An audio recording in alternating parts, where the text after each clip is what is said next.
Hello दोस्तों, आप सभी का स्वागत है हमारे YouTube चैनल लीगल बाव पर। आज हम इस वीडियो में बात करने वाले हैं ऐसे टॉपिक के बारे में जो कि हाल फिलहाल और पहले भी काफ़ी डिस्कशन में रहा है। मैं बात कर रहा हूँ सुसाइड के बारे में। ये एक बहुत ही इंपॉर्टेंट इशू है इंडियन कॉन्टेक्स्ट में। मैं पहले आपको कुछ डेटा, कुछ फैक्ट्स दे देता हूँ सुसाइड से रिलेटेड। UN हेल्थ एजेंसी द्वारा बताया गया है एक रिपोर्ट में कि इंडिया स्टैंड करता है 3rd पोजीशन में in female suicide rate. World Health Organization की एक लेटेस्ट रिपोर्ट में बताया गया है कि साउथ ईस्ट एशियन रीजन में इंडिया नंबर 1 है हाईएस्ट सुसाइड रेट में। इंडिया सुसाइड रेट है 16.5 सुसाइड्स पर लाख पीपल, मतलब हर 1 लाख लोगों में से 16 या 17 लोग सुसाइड कर लेते हैं। करीबन 8 लाख लोग ऑल ओवर द वर्ल्ड हर साल सुसाइड कमिट करते हैं, और जो लोग सुसाइड करते हैं उनमें से 50% से भी ज़्यादा 45 साल के अंदर के एज ग्रुप के होते हैं। Section 309 of Indian Penal Code 1860, जो कि बहुत ही चर्चा में है, या आपने सुना होगा न्यूज़ में या आपने देखा होगा, ये सेक्शन डील करता है अटेम्प्ट टू कमिट सुसाइड से। ये एक एक्सट्रीम ओल्ड लॉ है जो कि पनिश करता है उन लोगों को जो सुसाइड कमिट करते हैं और बच जाते हैं, जिन्हें हम सर्वाइवर भी कहते हैं।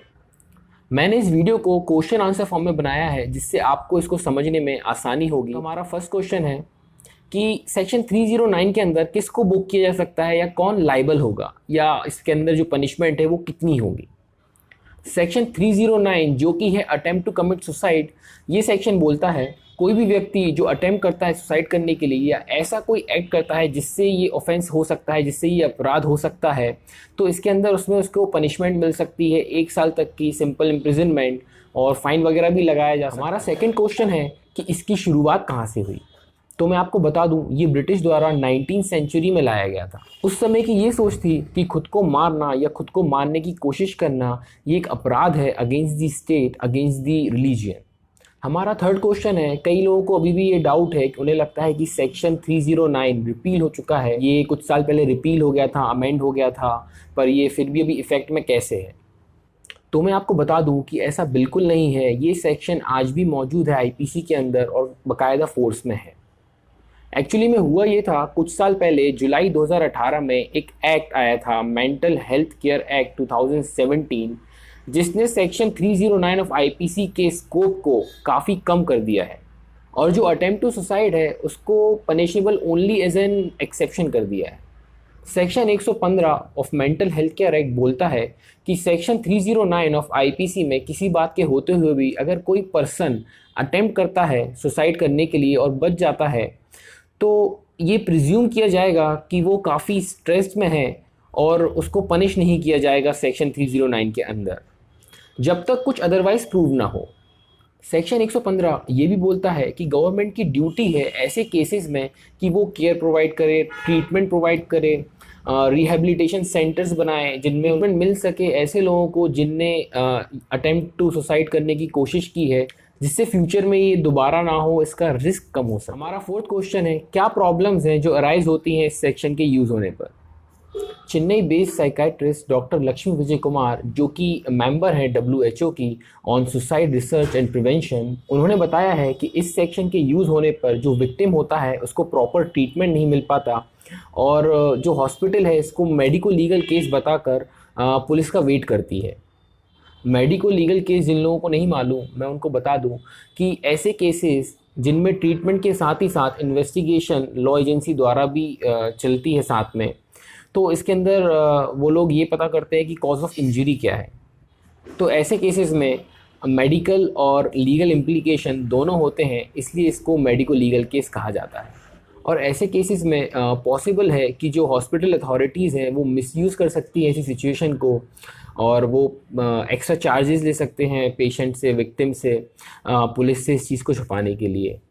कहने का मतलब ये है कि जो विक्टिम है वो ऑलरेडी बहुत ज़्यादा परेशान है, ट्रॉमा में है, स्ट्रेस है, साथ ही साथ उसके रिलेटिव्स, उसके घर वाले, वो भी काफ़ी ट्रॉमा से गुजर रहे होते हैं, काफ़ी स्ट्रेस होते हैं, और इस सेक्शन के होने से उसके ऊपर, उनके ऊपर ये सारी प्रॉब्लम्स भी अराइज हो सकती है। हमारा क्वेश्चन 5th निकल के आता है कि क्या कोई कोशिश नहीं की गई इस सेक्शन को हटाने की पास्ट में।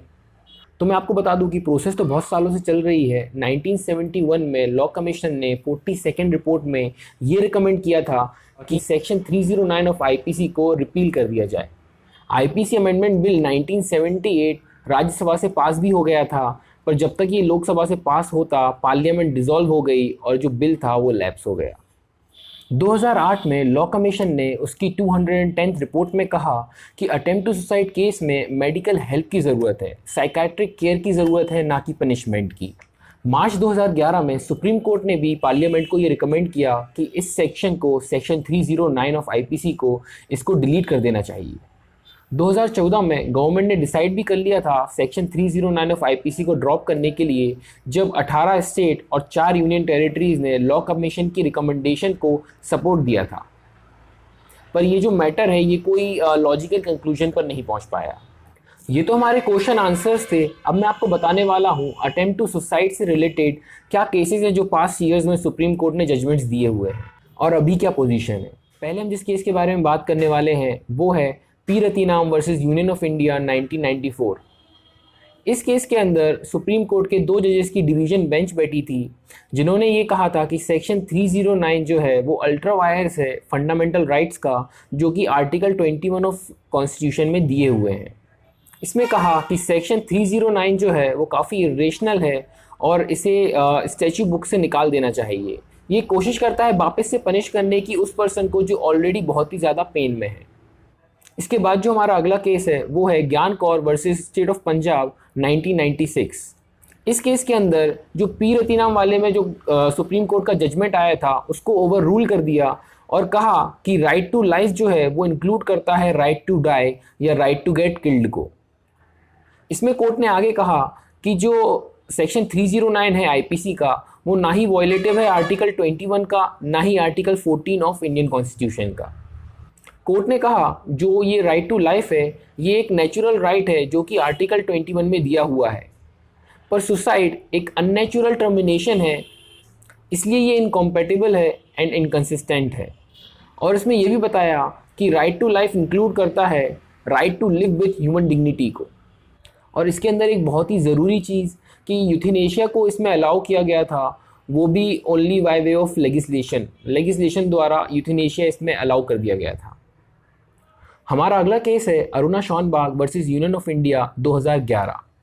इसमें सुप्रीम कोर्ट ने लैंडमार्क जजमेंट पास किया और कहा कि इंडिविजुअल के पास राइट है टू डाई विद डिग्निटी, और इसमें पैसिव यूथेनेशिया को अलाउ कर दिया गया कुछ गाइडलाइंस के साथ। जिन लोगों को पैसिव यूथेनेशिया नहीं मालूम, मैं उनके लिए बता देता हूँ कि पैसिव यूथेनेशिया मतलब है कि मेडिकल ट्रीटमेंट का विड्रॉल कर लेना उन लोगों के लिए जो कि काफ़ी टर्मिनली इल हैं या उन पेशेंट्स के लिए जो कि लाइफ सपोर्ट सिस्टम पर है। और इसके बाद हमारा लास्ट केस है जो कि अभी काफ़ी रिसेंटली इसका जजमेंट आया है। कॉमन कॉज एक रजिस्टर्ड सोसाइटी है वर्सेस यूनियन ऑफ इंडिया 2018। इसमें सुप्रीम कोर्ट ने कहा कि राइट टू डाई एक फंडामेंटल राइट है और ये इंक्लूसिव है राइट टू लाइफ में अंडर आर्टिकल 21। और इसके अंदर लिविंग विल के बारे में बात की गई है कि जब कोई पर्सन साउंड माइंड है और जब वो गुड हेल्थ में है तब वो अपनी विश रिकॉर्ड कर सकता है कि उसको वेंटिलेटर की मदद से ज़िंदा ना रखा जाए, अगर डॉक्टर को लगता है कि बिगर लाइफ सपोर्ट सिस्टम के इसको ज़िंदा नहीं रखा जा सकता। तो दोस्तों ये थे कुछ laws and judgments of Supreme Court on attempt to commit suicide. तो दोस्तों आई होप कि आपको ये वीडियो पसंद आई होगी। अगर आपको ये वीडियो पसंद आई है तो प्लीज़ इस वीडियो को लाइक कीजिए, शेयर कीजिए अपने दोस्तों के साथ और सब्सक्राइब कीजिए मेरे चैनल लीगल बाबा को। Thank you.